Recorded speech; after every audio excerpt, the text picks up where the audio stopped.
Entrepreneurship to me is something extremely important because it allows us to literally manifest our dreams in a grand scale that changes not only our lives but the people around us. The Zerjoff brand is truly phenomenal, truly spectacular. And I would love to just know, how did you go about bringing it from the idea to something that's internationally recognized, respected, and highly sought after? I think about being stubborn with your initial idea. And you see, I mean, I think that as far as I'm concerned, the secret goes back to my initial profession, which is I always been designing and communicating for other brands. I love it. So I know that kind of a background, which is a different kind of a game because when you work in for communication or design for other brands, it's not your own brand. So Mm-hmm. obviously you get to know the philosophy of the brand and your work behind. And then when it's your brand, it's a different ball game. But nevertheless, you have that kind of a experience, if you can call it like that. But when you, at least for as far as I'm concerned, when I had my idea for Sergio, it was something which was completely off the sector, meaning that there was no perfume brands which had that kind of a initiative behind. Right. For me, nature and design was the two main elements which I kind of blend together in a very extreme way. Everything I did with packaging was completely natural. I mean, the bottle was not made in glass; were made in semi-precious stones. There was no mold. Everything was carved by hand. The perfume was totally natural, and obviously the distillation techniques were kind of designed and made for Sergio. So everything was extremed. But when things are extreme, are really difficult to be launched on the market because the story sometimes is too complicated, Yes. and then it gets filtered maybe in the wrong way all the way down to the consumer. So, but nevertheless, like I told you at the beginning of our conversation, I was stubborn, and I said, "This is my idea." I got my other job anyway. I got my other work. I still got a communication company anyway. So, and this is the best position to be in because even when things get a little bit uphill, a little bit sour, you say, okay, okay, I don't care, I can wait. I can still do it. I still, I got time to, for, I don't know, distributor to understand me and the final consumer to understand me. I got the time because it's personal. That's it. I think the key word apart from stubborn is personal. I love that. And when things start to go in the right way, when customers starting to understand what you're trying to do and they buy your product and they use your product and they buy it again, that's where is the turning point. That's where, oh my God, this is working. Okay, maybe it's just 10 clients, maybe just 20, but it's working. Somebody understands you. Somebody out there appreciates But not only, but it's somebody from the USA, somebody from Russia, it. Mm-hmm. somebody from UK, somebody from south of Europe. So the same kind of concept is understood by a small community around the world. So that's where you kind of you have that that kind of the real spark I love that. to invest more time and money into your idea. I love that. And I love what you said about really being stubborn and really, sticking to that complexities because some people prefer like the simpler form. I had someone sniff one of the scents earlier and they were like, wow, this really has a complex scent to it. It's not just one monotone sniff and then move True. around. Your scents are they all of them are different complexities. All of them have different levels and notes to them.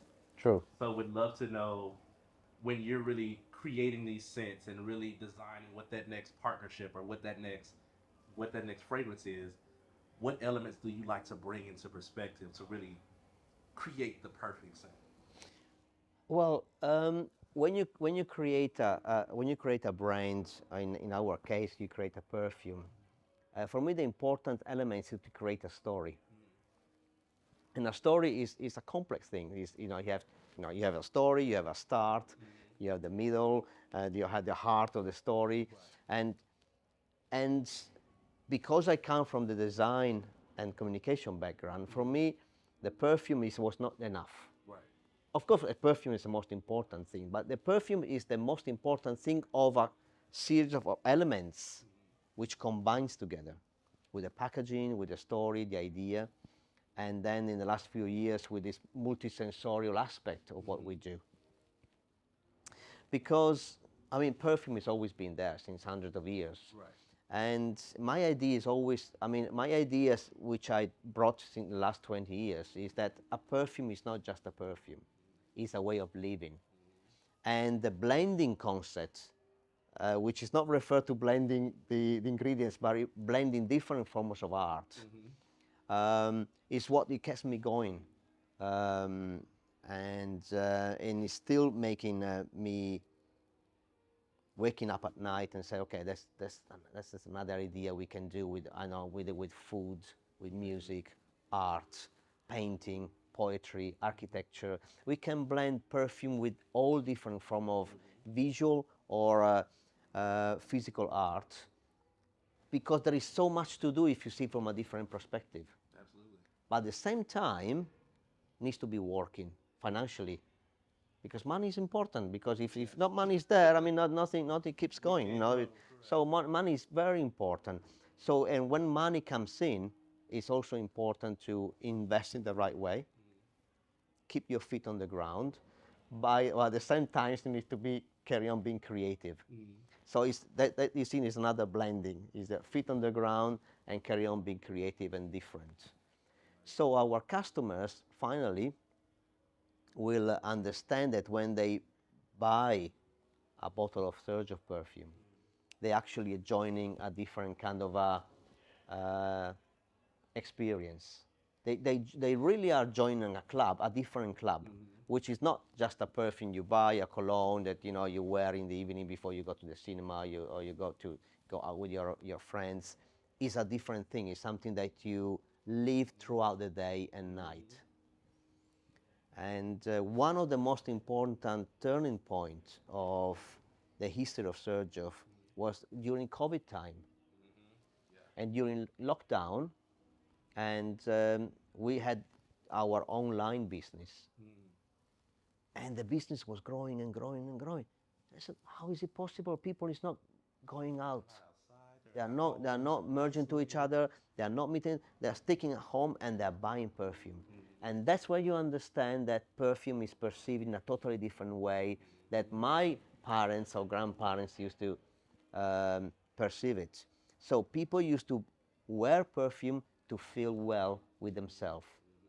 Then there is the community you are part of. Then it's going out or whatever. So that is where everything is started to switch with a different angle. So that's what gave me the idea of blending with other forms of art. Right. And because there was so much, if you see from this angle, there's so much work, so many projects you can put together. Yeah. And of course, music is one of the most important, and also the most complex. Yes. You see, we are doing a very, very interesting project with the international chefs, but the taste and the sense of smell, it is quite logical to put them together. We walk hand in hand. Absolutely. But when it comes to music or painting, then you need to have a little bit more work to do, in a way. But oh my God, there is so much work, so many projects you can put together, because then you get into music, and again you have a full universe to work, from rock to R&B to soul music, classical music, and then you have to shape the story, the perfume, the blends according to the music that is being associated with.